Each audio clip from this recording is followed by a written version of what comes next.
Hello guys, আসসালামু আলাইকুম। Welcome back to my another video. Rohan ব্লগসের পক্ষ থেকে সকলকে জানাই স্বাগতম। আশা করি সকলে ভালো আছেন। আজকে আমি আপনাদেরকে দেখাতে চলেছি জীবন যুদ্ধে হার না মানা এক যুবকের জীবনের করুণ কাহিনী। ভিউয়ার্স, গত সপ্তাহে বাড়ি যাওয়ার সময় যখন খেয়া পাড়ি দিচ্ছিলাম তখন একটা দৃশ্য দেখে আমার চোখ আটকে যায়।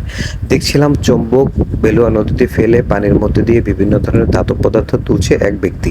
কাছে গিয়ে জিজ্ঞেস করায় ওনার সাথে কথা বললাম এবং ওনার জীবন কাহিনী সম্পর্কে জানলাম। সেই গল্পই আজকে আমি আপনাদের সাথে শেয়ার করব। ভিউয়ার্স, হিমেলকে দেখলে অনেকটা সুস্থ, স্বাভাবিক এবং হাস্যোজ্জ্বল মনে হলেও ব্যক্তিগতভাবে উনি কিন্তু একজন পঙ্গু মানুষ। ওনার একটি পাও কাজ করে না, ক্রেসে ভর দিয়ে তার চলাফেরা করতে হয়। হিমেল কিন্তু জন্মগতভাবেই এরকম ছিল না। সুস্থ, স্বাভাবিক এবং হাস্যোজ্জ্বল এবং চঞ্চল একটা ছেলে ছিল। বড় হওয়ার পর হিমেল পদ্মবনিয়া বাজারে একটি বেডিং এর দোকান দিয়েছিল। সেখান থেকে আমি ওকে চিনি। হিমেল সুন্দরভাবেই তার ব্যবসা পরিচালনা করছিল এবং অনেক ক্রেতা বিক্রেতার ভিড়ও থাকতো ওর দোকানে।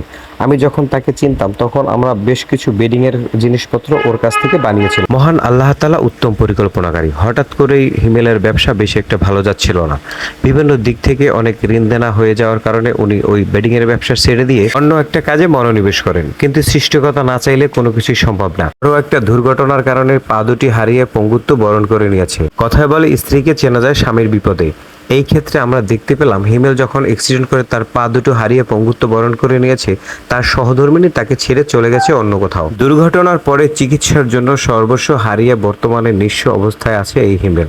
ছেড়ে গেছে তার সহধর্মিণীও। পরিবারে আর কতদিন বোঝা হয়ে থাকা যায়, তাই সে নিজ উদ্যোগে একটি চুম্বক ও একটি নৌকা করে প্রতিদিন বেলিয়া নদীতে বের হয় বিভিন্ন এই ধাতব পদার্থ তোলার জন্য।